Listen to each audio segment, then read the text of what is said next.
Chers compatriotes d'Algérie, مساء في الأول أزول في الأول أزول في الأول nos salutations fraternelles de Cornwall du Canada. Nous excusons pour ce petit rhume qui a commencé avec le temps changeant. Donc, à l'occasion du 1er janvier 2022, de cette nouvelle année, il est naturel, il est de notre devoir, il est dans du respect, de l'amour que nous éprouvons pour vous tous, chers compatriotes d'Algérie et chers compatriotes patriotes d'Algérie, de vous souhaiter une très bonne année, une merveilleuse année.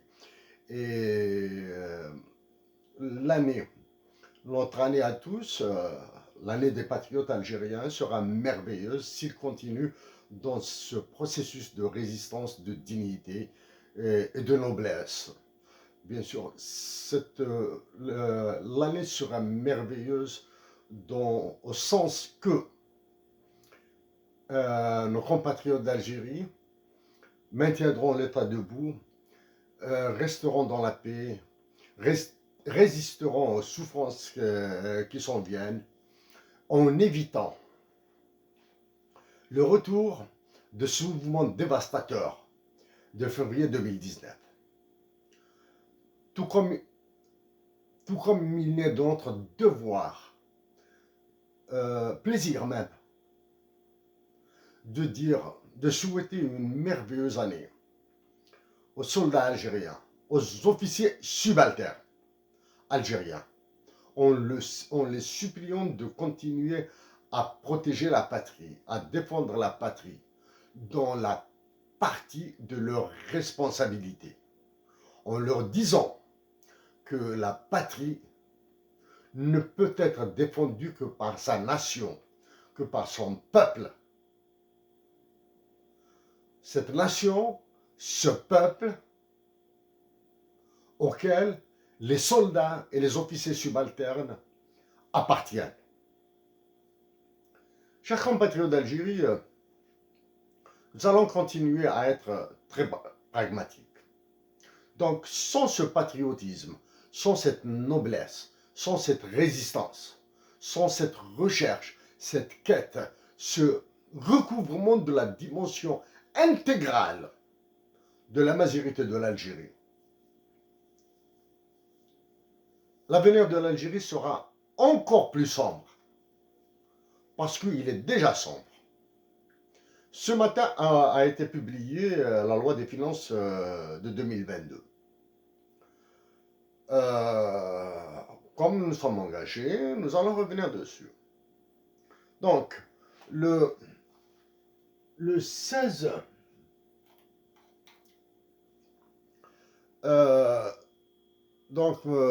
voici un texte, juste les dessins là. Exactement le 16 novembre 2021. Le 16 novembre 2021 a été publié par le Centre de recherche sur la mondialisation de notre papier sur l'Algérie. Le titre est Algérie, son anthropologie, espoir de paix. Espoir de paix, c'est guerre et bombes dans la loi des finances 2022. Donc dans ce papier du 16 novembre 2021, c'est-à-dire ça fait 45 jours, ont été publiées nos prédictions que vous voyez ici, c'est-à-dire les prédictions sur le budget de l'État, du moins dans les fonctions importantes de l'État, que nous avons jugées importantes de l'État. Donc nous allons reprendre, comparer nos prédictions, et non pas prévisions, comparer nos prédictions d'il y a 45 jours à celles qui ont été publiées aujourd'hui même dans le journal officiel numéro 200 de l'Algérie. Donc avant d'aller vers ces comparaisons, nous allons dire notre satisfaction pour la nation algérienne et nos erreurs dans la loi des finances, dans la prédiction du contenu de la loi des finances 2022. Nous avons prédit la tarification à l'acte de la santé, dans la santé, l'introduction des frais de scolarité dans l'éducation et la capitalisation des pensions de retraite. Ces trois dispositions, du moins, ces trois prédictions sont absentes de la loi des finances. Donc, c'est une erreur que nous allons qualifier de monumentale de notre part. Nous nous sommes trompés dans cette prédiction. Prédiction de l'introduction de la tarification de la santé, ce qu'on appelle la tarification à l'acte, introduction des frais de scolarité, capitalisation des pensions de retraite. Nous nous sommes trompés. Nous l'avouons, nous le reconnaissons. Nous tenons juste à dire aux agents d'exécution du Fonds monétaire international, qui sont à Alger, qui sont à la place Saadane, hein, à la présidence de la République, à l'état-major de l'armée et au gouverneur de la chambre à gaz, gouverneur de la Banque d'Algérie. La chambre à gaz, c'est la Banque d'Algérie pour nous. Évitez de revenir sur nos erreurs de prédiction. Évitez-les. S'il vous plaît, nous devons travailler pour l'Algérie, nous devons avancer. Nous reconnaissons que nous sommes trompés dans la prédiction de la tarification à l'acte, l'introduction des frais de scolarité, la capitalisation des retraites. Nous le reconnaissons. Mais le gouverneur de la Banque de la Chambre à gaz, de la Banque d'Algérie, agent d'exécution du FMI à Alger, par la SAD, gouvernement, présidence de la République, état-major de l'armée, évitez s'il vous plaît de revenir sur ces trois erreurs que nous avons commises. Nous devons avancer. Voilà. Donc, dans cette loi des finances de 2022, donc voici le journal officiel. Voici le journal officiel. Ça, c'est la page 12, l'article 104, imposition du revenu global. Nous allons revenir dessus.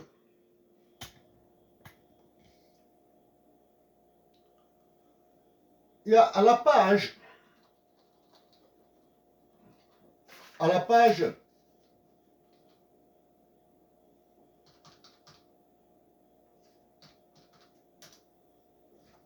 défense à la page à partir de la page 63. Voici.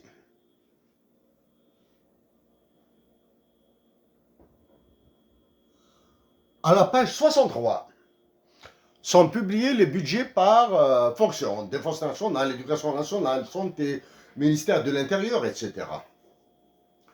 Donc nous allons revenir sur les chiffres de nos prédictions et les chiffres qui ont été publiés ici. Donc vous pouvez les comparer, vous pouvez faire des calculs. Tenons, avant d'aller sur la comparaison des chiffres publiés par la loi des finances 2022 de ce jour et les chiffres que nous avons publiés au mois de novembre, le 16 novembre passé. Nous allons expliquer cette difficulté. Nous savons que nos compatriotes algériens, pour la majorité d'entre eux, ont des difficultés à manipuler des chiffres, à les comprendre. La meilleure, du moins, l'un des conseils pour comprendre un chiffre, même par les littéraires, bien ceux qui font sociologie, psychologie, les sciences dites molles, hein, avec toute notre affection pour ceux qui font dans la littérature, qui aiment la littérature, nous adorons la littérature. Donc, ils ont des difficultés à manipuler, à comprendre, à saisir, à quantifier la force, la faiblesse, l'impact d'un chiffre. Nous allons prendre un exemple très simple, hein, très simple. On va supposer que vous pouvez déposer de l'argent le matin à 9 h du matin à la banque et que vous pouvez récupérer votre argent à 4 h de l'après-midi. Hein. La banque ouvre à 9 h, elle ferme à 4 h. Vous pouvez déposer de l'argent entre 9 h et 4 h. Nous allons supposer que, dis-moi, la grippe avec un chat dans la gorge. Donc nous allons supposer que vous allez déposer 1000 dinars à 9 h du matin à un taux d'intérêt de 10%. Donc à la fin de la journée, vous allez récupérer vos 1000 dinars plus les intérêts de 10%. C'est-à-dire 100 dinars. Voilà. À 10% de taux d'intérêt sur une mise, un capital, sur une épargne de 1000 dinars, à la fin de la journée, vous allez récupérer vos 1000 dinars plus les 100 dinars, c'est-à-dire 1100 dinars. On va supposons maintenant que le taux d'intérêt est de 1%. Donc 1000 dinars multiplié par 1%, ça donne 10 dinars. Donc à la fin de la journée, vous allez récupérer 1000 dinars plus 10 dinars, 1010 dinars. Voilà. Donc, dernier exemple, dernière situation, vous allez placer vos 1000 dinars à un taux d'intérêt de 0,1%. C'est-à-dire un dixième de 1. Ça veut dire que vous allez récupérer un dinar. Voilà. 1000 dinars multiplié par 0,1% égale 1 dinar. Donc à la fin de la journée, vous allez récupérer 1000 dinars plus 1, 1001 dinars. Maintenant, il est clair qu'en maintenant un capital fixe, c'est-à-dire les 1000 dinars, cette quantité est fixe. Mais en faisant descendre les taux d'intérêt, le gain, l'intérêt lui-même, baisse. Voilà. Maintenant, imaginez l'autre cas. Le capital placé est différent pour chacun de nous tous. Le taux d'intérêt est le même. Quelqu'un qui va placer beaucoup d'argent va gagner plus d'argent que celui qui a placé moins d'argent. Nous plaçons des quantités d'argent différentes à la banque. Donc, maintenant, l'effet ici, l'aspect le plus important, c'est quand nous introduisons des multiplications. Dans une multiplication, quand c'est un terme qui change, ça devient assez facile. Quand c'est les deux termes qui changent, les choses pourraient devenir très compliquées. Du moins, très compliquées, pas complexes. Les calculs sont toujours simples. C'est parce qu'après, nous allons manipuler quelques taux de manière très très simple. Venons maintenant à la loi des finances de 2022.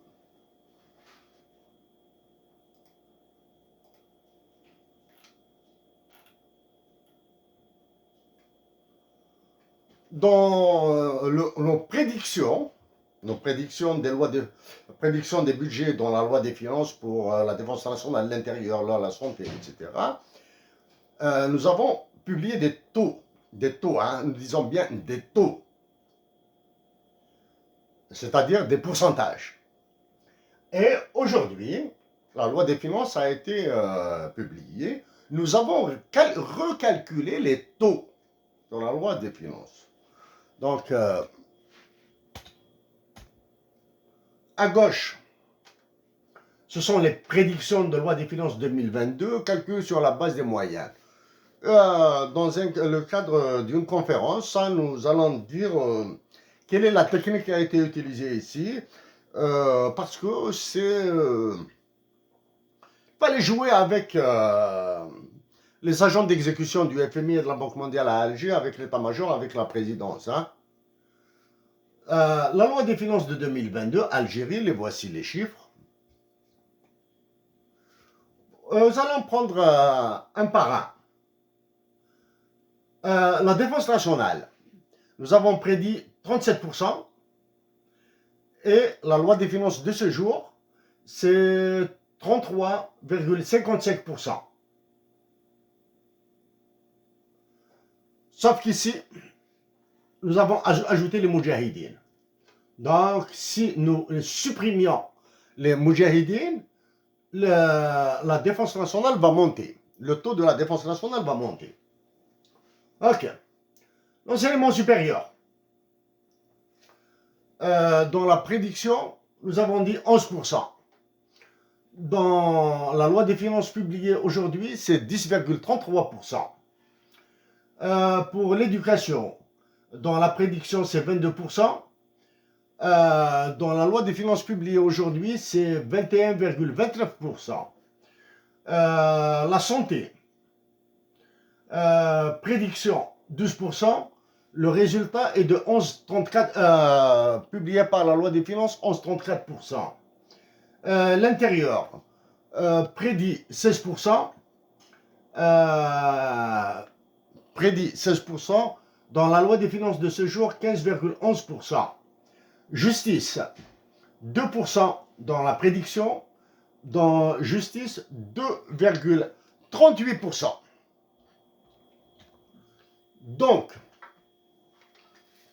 nos taux, les taux de la prédiction sont très proches des taux réels, c'est-à-dire publiés par la loi des finances. Par la loi des finances. C'est pour cette raison que nous avons dit, ici nous donnons une indication aux agents d'exécution du FMI et de la Banque mondiale à Alger, gouvernement, voilà, pour être clair. Présidence de la République, état-major de l'armée, chambre à gaz, Banque d'Algérie. Donc c'est pour cette raison que nous vous disons, s'il vous plaît, évitez de revenir sur nos erreurs de prédiction. Sinon, nous allons faire sortir autre chose, etc. Et nous voulons rester dans l'optimisme. Nous voulons rester dans l'espoir. Pour sauver la patrie. Voilà. Maintenant, ça, c'est en termes de taux. Maintenant,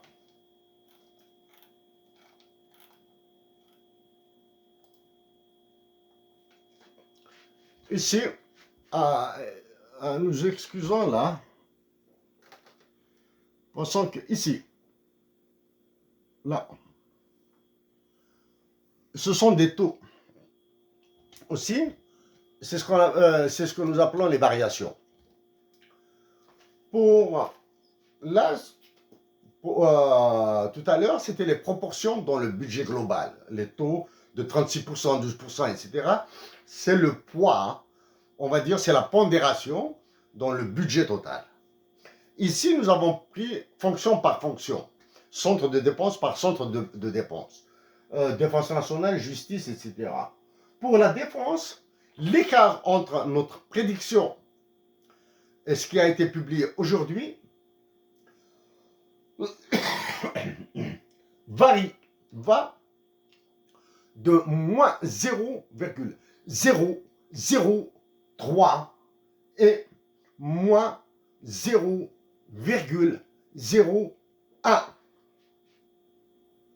Rappelez-vous le calcul avec des dixièmes sur le taux d'intérêt. Pour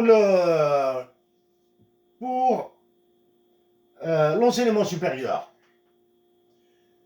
notre prévision, en positif ou en négatif, elle est de 0, l'écart est de 0,054%. Pour l'intérieur, l'écart a été de moins 0,001 et moins 0,015. Donc maintenant, nous passons sur les taux. Vous pouvez, ceux qui sont intéressés par les calculs, les étudiants en mathématiques, les économistes, les étudiants en statistiques, notre papier du 16 novembre 2021, publié par le Centre de recherche sur la mondialisation, ils refont les calculs, peuvent attirer notre attention sur certaines erreurs éventuellement, entre les erreurs dans ce que nous disons maintenant et celles qu'ils trouveront. Quelques mots maintenant sur la loi des finances. Je reviendrai sur le problème de l'IRG juste après ça. Ah, c'est une loi des finances qui va énerver sérieusement, alors là, sérieusement, très, très sérieusement, le FMI et la Banque mondiale. Elle va l'énerver. Ah, cette loi des finances va énerver, va énerver sérieusement le FMI et la Banque mondiale. Nous ne pouvons pas être accusés de pro-FMI ou de pro-Banque mondiale. Vu ce que nous avons dit auparavant, précédemment, ce que nous avons écrit, etc., etc. Mais nous pouvons plutôt être accusés d'être pire que la Banque mondiale et le FMI. D'avoir été pire dans nos propositions. Exemple, la baisse des salaires, la baisse des pensions de retraite, la réduction du temps de travail, okay, contre l'allocation chômage, etc. Être accusé d'être pro-Banque mondiale, pro-FMI, serait audacieux celui qui le ferait. Être pire, oui. Ceci nous a obligés à contacter le FMI et la Banque mondiale pour discuter avec leurs économistes. Donc, l'essentiel, elle va déplaire.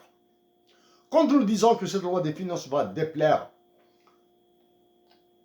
au FMI, à la Banque mondiale, à l'OCDE, à l'Union européenne, ça veut dire que la confiance, qui se mesure dans une équation du FMI, la confiance, la sincérité, ce qui est appelé en théorie l'alliance morale et la sélection adverse. Théorie économique, on appelle ça l'alliance morale et la sélection adverse, the moral hazard et the adverse selection. Vont faire monter d'au moins 2 à 3%, peut-être, si ce n'est pas plus, les taux d'intérêt sur la dette algérienne. Nous allons dire parler sur la dette. Il y a certaines...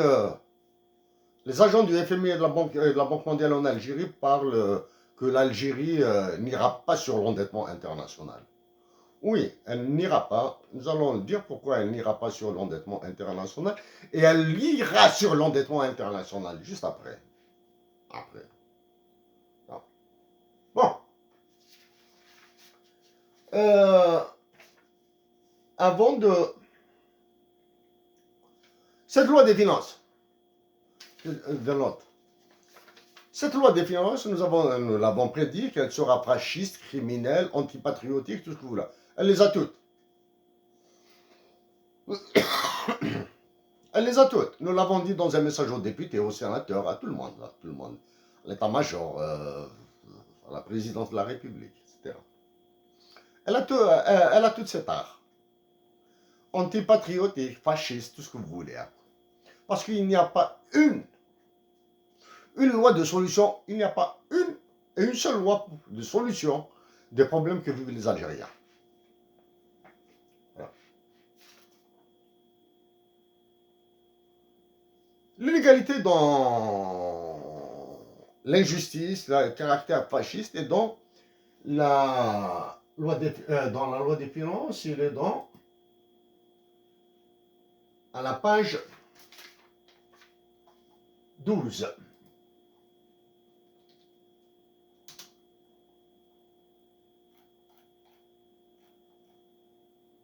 Article 104. Article 104 de la page 12. L'IRG. l'impôt sur le revenu. Nous n'allons pas, nous en avons marre de ces calculs, nous n'allons pas revenir sur le détail du calcul.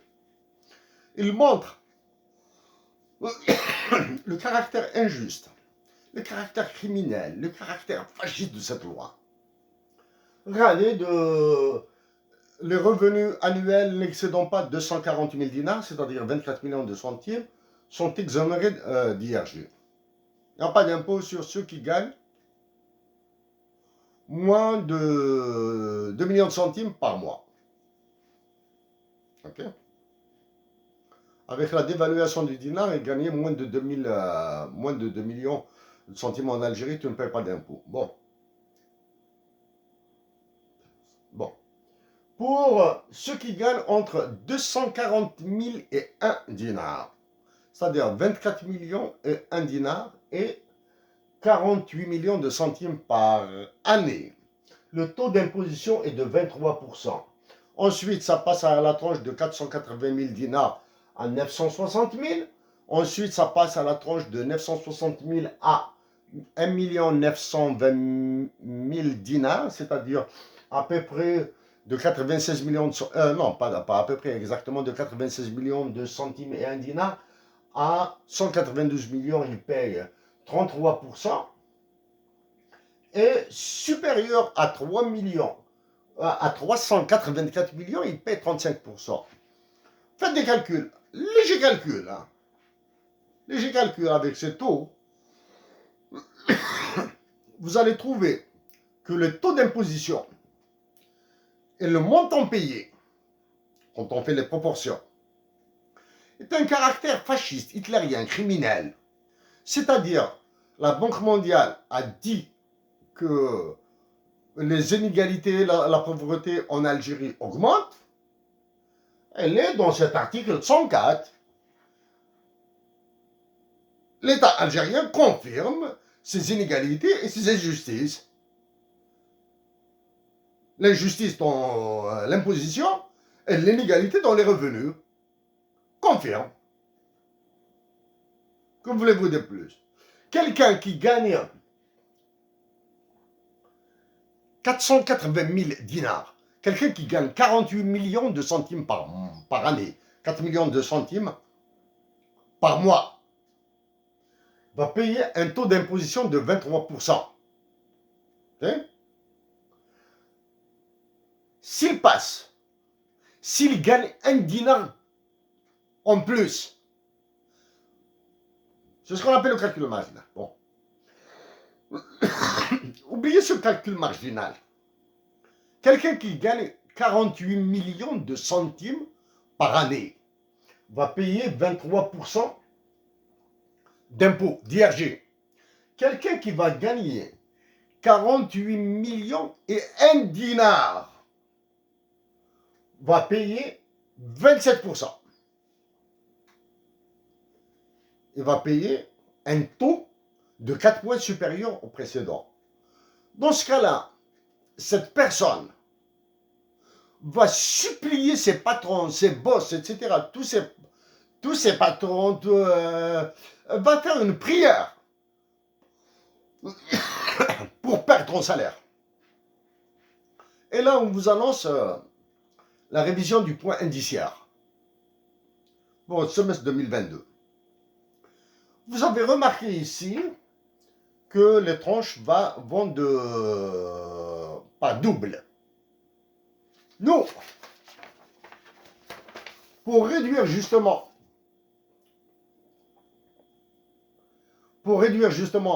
l'inégalité, rétablir la justice dans l'imposition, nous avons commencé par des fourchettes de 500 dinars de 5000 dinars à 1000 dinars, de 5000 dinars à 10 000 dinars, de 10 001 dinars à 16 000 dinars, c'est-à-dire nous avons resserré de 161 à 260, et ensuite on augmente légèrement ce qu'on appelle les classes de salaire. Le taux d'imposition, de réduction des salaires, Nous avons commencé par 1,5% pour le faire monter pour les très hauts salaires à 48%. Il vient nous raconter maintenant des salades avec cette loi des finances. Bon, nous avons terminé maintenant avec la loi des finances. Ce dernier jour, donc, il y a tout un tralala sur la Banque mondiale, le FMI. FMI.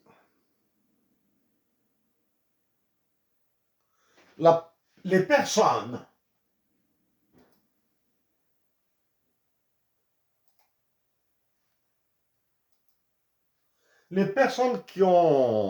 qui sont derrière le papier publié par la PS, qui dit la Banque mondiale est sortie de son cadre d'institution financière internationale pour se transformer en un outil de manipulation et de propagande, etc., etc. C'est ce qu'ils font là. Les instigateurs de ce papier, les rédacteurs de ce papier doivent être licenciés le plus tôt possible. Disons, les rédacteurs de ce papier, les instigateurs de ce papier doivent être licenciés le plus tôt possible.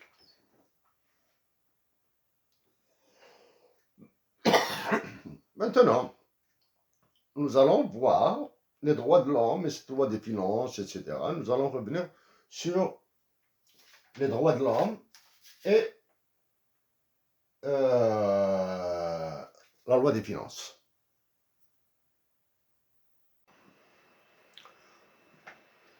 Maintenant, nous allons passer à la question des réserves internationales et le prétendu refus de l'endettement international de l'Algérie. En 2015, parmi les solutions possibles, nous avons proposé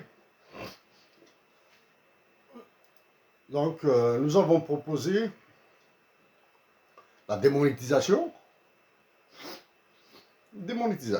de billets, c'est-à-dire prendre les 2 billets de 2000 dinars, 1000 dinars et les ramasser tous. Nous avons proposé aussi la mise de l'Algérie sous ce qui est appelé le Currency Board, la caisse d'émission monétaire, c'est-à-dire serrer l'Algérie à fond. Ça, c'est le FMI qui le fait, qui décide la mise sous caisse d'émission monétaire d'un pays ou pas. Nous allons passer sur la signification de ça. Bon, on aime mot. Serrer un pays pour qu'il dépense en fonction de ses réserves internationales avec une monnaie ancrée sur une autre monnaie. C'est-à-dire ancrée sur un taux de change fixe du dinar par rapport au dollar ou à l'euro par rapport à l'UN, et dépenser en fonction de ce qu'il y a dans les réserves internationales. Bon, les réserves internationales de l'Algérie s'élèvent. Ici, nous lisons. Les réserves algériennes pour 2020, elles s'élèvent à 48 milliards 882 millions 50 000 dollars. Nous allons arrondir à 48 milliards 882 millions de dollars pour une population estimée à 43 850 000 personnes. Nous avons dit tout à l'heure, quand les Algériens ont des difficultés à manipuler des chiffres, à saisir l'ampleur d'un chiffre, ou l'effet d'un chiffre, ou le poids d'un chiffre, ou son impact, il serait judicieux pour nos compatriotes d'Algérie de ramener ces chiffres à des mesures compréhensibles, intelligibles par cette personne. Ici, nous avons fait les calculs pour vous.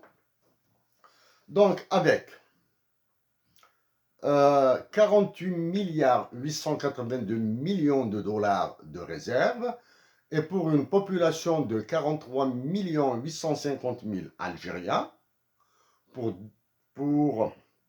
2022, pour 2021, parce que ce sont les réserves à 2020. un Algérien, pourra dépenser 1114,76 $ pour toute l'année.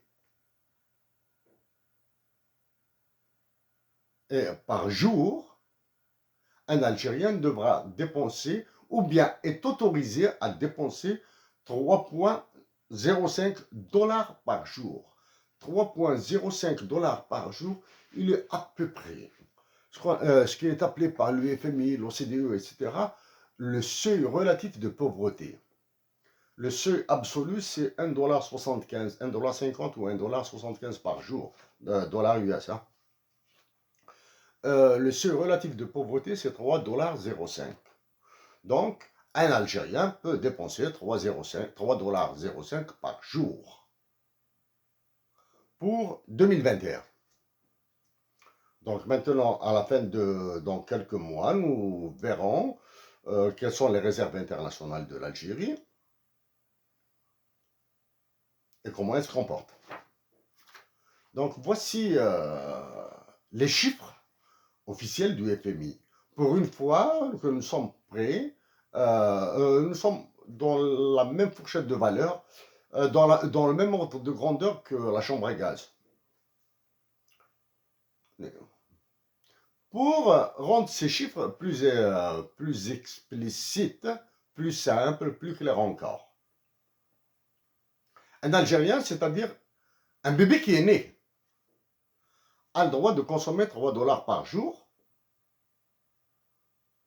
pendant toute l'année. Ça, c'est un bébé. Un bébé. Un vieux de 98 ans, de Boujlil, de Ouagnoul, a le droit de dépenser 3,05 $ par jour. Voilà. Mais un général de l'armée algérienne, les généraux qui ont foutu en l'air l'armée algérienne, ils l'ont massacré. C'est pour cette raison que chapeau pour les soldats algériens, chapeau pour les officiers subalternes qui arrivent à maintenir une certaine cohésion. Et à qui nous disons, s'il vous plaît, résistez. Nous savons que vous écoutez les informations qui sont diffusées par une source. Résistez, s'il vous plaît, à la dignité. Il arrivera le jour où les Algériens vous diront merci, où les Algériens vous offriront des fleurs, où les Algériennes et les Algériens, Algériennes et les Algériens vous aimeront comme la nation américaine aime ses soldats américains. Voilà. Alors que les généraux, ils ont explosé le pays, ils ont explosé l'armée. Voilà. Donc un général algérien qui pourra aller se soigner à l'étranger pendant que l'autre Algérien galère en Algérie. Donc un général de l'état-major, un gars de la présidence, du gouvernement, de la chambre à gaz, ont les moyens d'aller se faire soigner à l'étranger aux frais de la princesse, hein, aux frais de l'Algérien. Hein. Nous allons prendre un exemple pour rester dans les 3 $ par jour, par Algérien. Un exemple simple. Un officier algérien, un général algérien qui se fait soigner en Suisse, en Allemagne ou en France pour 99 999 $ US. Il se fait soigner pendant 1 mois ou 2 mois pour l'équivalent de 99 999 $ US. Il aura consommé l'équivalent de 33 333 Algériens par jour. Voilà. Ça, c'est d'un côté. D'un autre, quand les agents d'exécution du FMI et de la Banque mondiale, le FMI et la Banque mondiale, ils vont s'énerver, ils vont se mettre dans une colère noire contre l'Algérie. Et quand nous disons colère noire, ça veut dire qu'il y a des mesures récursoires, il y a des sanctions qui vont s'abattre sur l'Algérie. Des sanctions informelles, mais très efficaces dans les marchés financiers internationaux. en particulier dans les marchés secondaires, dans la dette. Voilà maintenant. Donc, ils claironnent qu'ils n'iront pas sur l'endettement international. C'est une possibilité vraie. Elle est vraie. Ceci veut dire qu'ils vont serrer à fond les Algériens. Ça veut dire qu'il y aura moins de médicaments, qu'il y aura moins de fournitures scolaires, qu'il y aura moins de livres pour les étudiants, qu'il y aura moins de pièces de rechange pour les usines qui utilisent des machineries, des équipements, etc. La maintenance à importer. Ça veut dire qu'il y aura moins d'argent, moins d'importation pour les grands chantiers, algériens, les industries algériennes. Par exemple, l'extraction du pétrole, l'extraction de l'or, tout ça, hein, le fer, etc., etc. Donc, quand une machine tombera en panne et qu'il demande un budget, disons, de 200 000 dollars pour être réparé, ces 200 000 dollars vont être puisés des réserves internationales. Hein. Ça veut dire qu'ils vont serrer à fond les Algériens. C'est pour cette raison qu'ils disent qu'ils n'iront pas sur l'endettement international. Dans ce cas-là, en tuant des Algériens, oui. C'est ce que nous avons... pour décomplexer la situation, oui, en 2015, nous avons dit que tuer tous les retraités était une solution optimale. Mais ça durera combien? Combien de temps ça va durer? Là, on est obligé d'enchaîner maintenant avec les pressions que mettront les pays du Golfe, Qatar, Émirats Unis,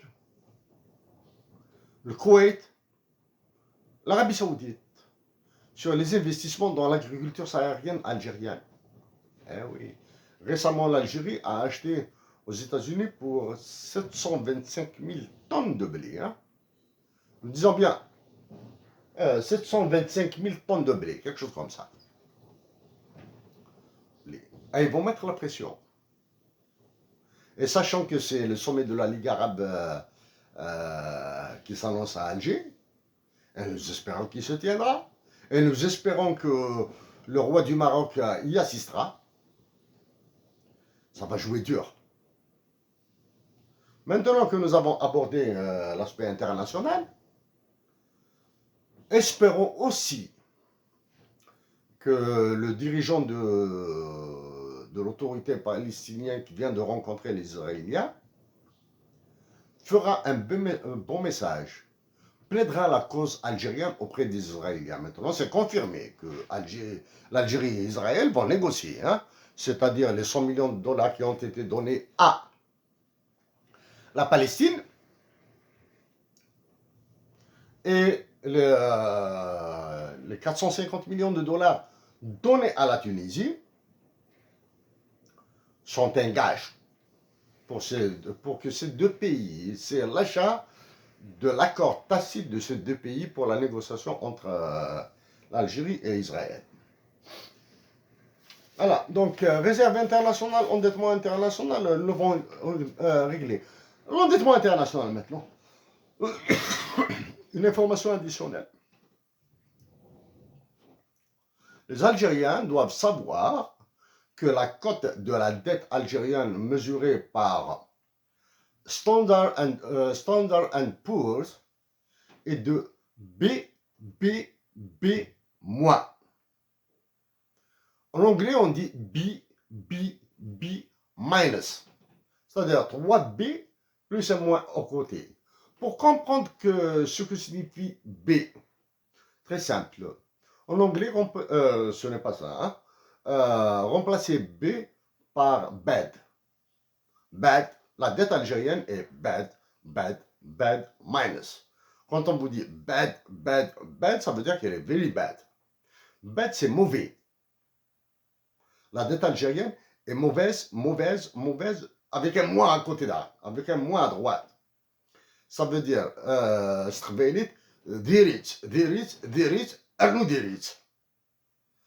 en arabe, zbel, ou zbel.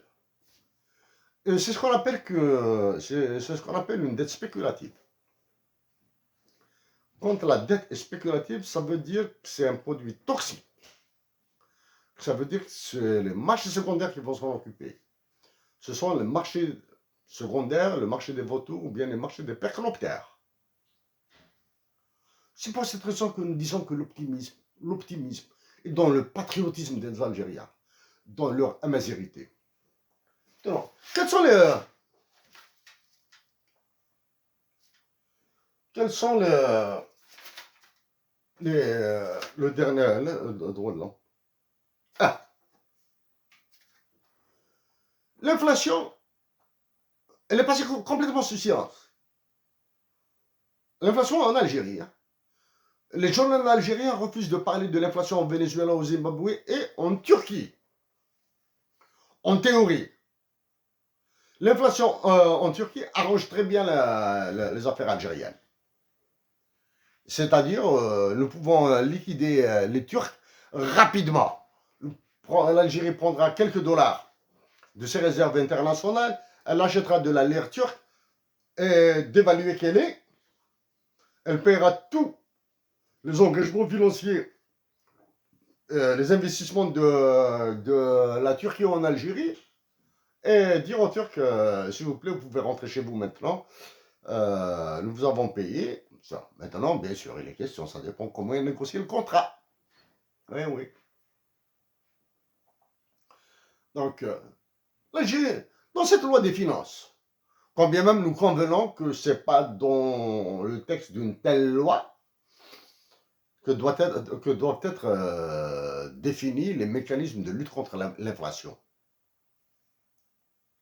Nous l'avons abordé en 2015. Nous avons dit que ça va exploser, mais que c'est un événement stochastique. Nous ignorons quand est-ce que cela se produirait. Il est impossible pour l'Algérie de contrer l'inflation avec une seule action. Là, il faudra des actions, une batterie d'actions simultanées et qui doivent avoir la confiance du peuple. La confiance. Et pour que le peuple soit confiant dans les mesures qui seront mises en œuvre pour lutter contre l'inflation, il faut que la légitimité soit égale à 99,99%. Et donc la confiance et la légitimité étant absentes, pardon, il est très difficile de lutter contre l'inflation. Ceci étant dit, nous l'avons dit que maintenant ils ont mis l'Algérie dans une situation tellement fracassante qu'il est impossible de voir très clair, sereinement, quelles seraient les solutions efficaces. Maintenant, ceci étant dit, maintenant étant habitués à ces sujets que nous avons commencé à traiter depuis 2013, pouvons. Donc, première opération, la baisse des salaires, des pensions de retraite. Les hauts salaires doivent être explosés. Hein, explosés. De démonétisation. Il faudra démonétiser pour ramener l'argent vers la banque de force. Et ça, nous l'avons dit en 2015, en 2017 et en 2018. Vous allez ramener votre argent de force dans les banques.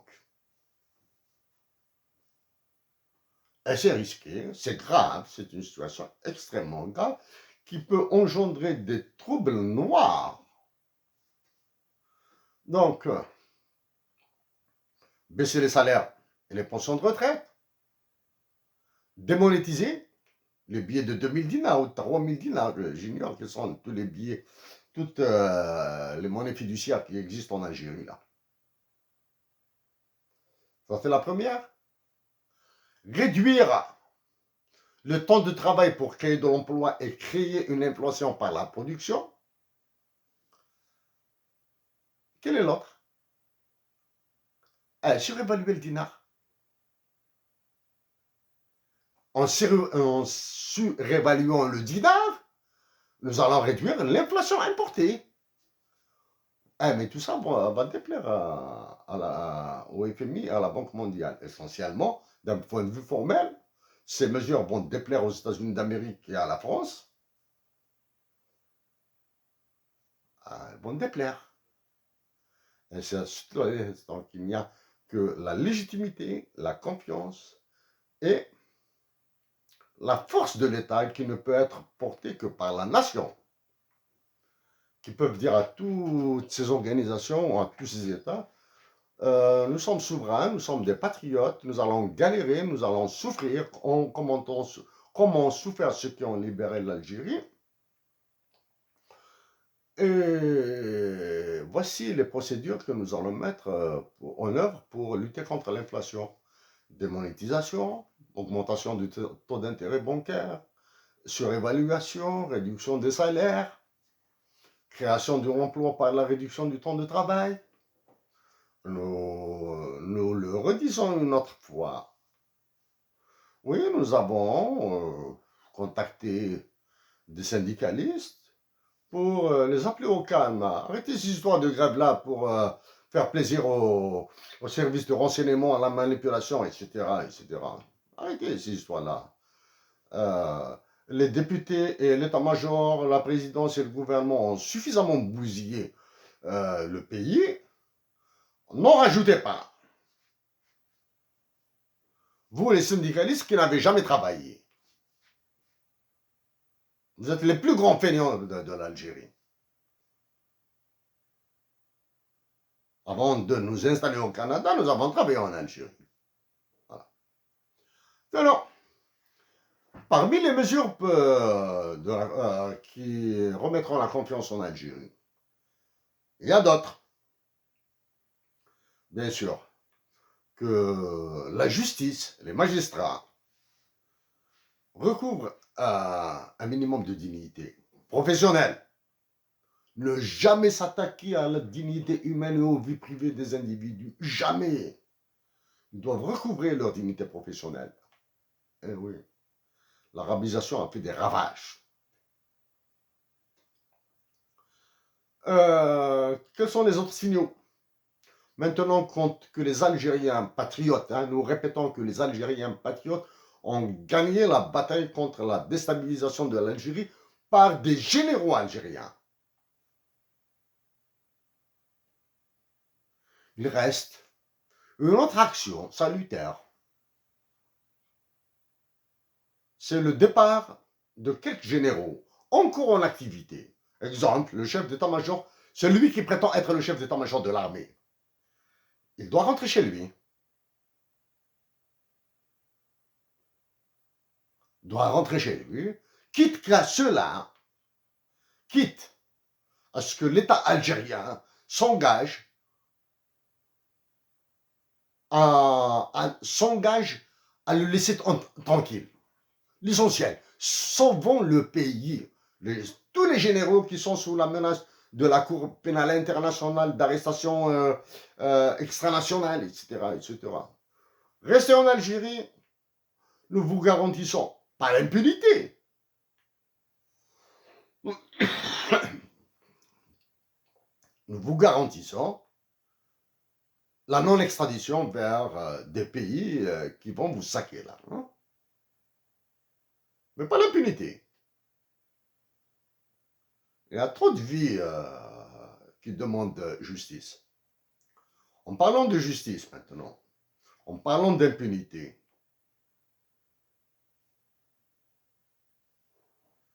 les détenus politiques algériens,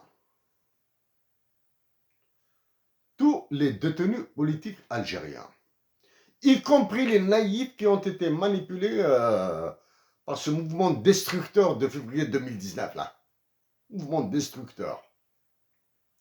Les détenus politiques accusés de sécession, de Kabylie, etc., indépendantisme, d'autonomisme, etc.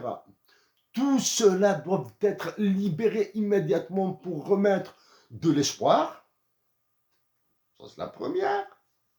Deux, et les dédommager. Il faut les dédommager. Des généraux algériens et un système judiciaire qui utilise des Algériens comme boucliers, comme victimes expiatoires, est une honte.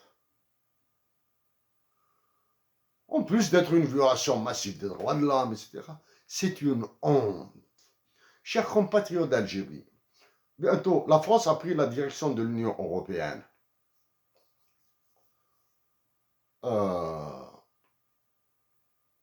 Bientôt, nous allons revenir, nous allons continuer notre discours, notre échange avec le roi de France et ses colonies africaines, le président Emmanuel Macron.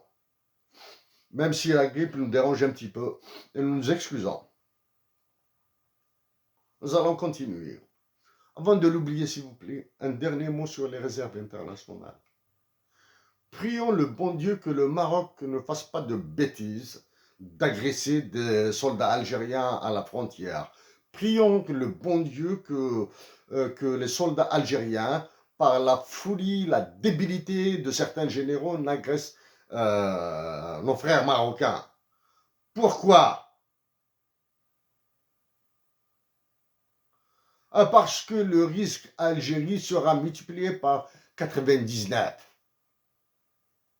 sur les marchés financiers internationaux. Quand nous parlons de dollars, parce que l'Algérie a besoin de dollars, elle a besoin d'euros, elle a besoin de yuan, de renminbi, la monnaie chinoise. Elle a besoin, nous avons besoin de ça là. Parce que nous avons besoin de Marocains comme frères, de Tunisiens comme frères et non pas comme ennemis ou adversaires. Nous espérons que qu'aucun coup de feu ne sera tiré entre le Maroc et l'Algérie. Si tel est le cas, ou si tel sera le cas, alors qu'en plus de leur incompétence et antipatriotisme, l'état-major algérien aura montré toute sa nullité.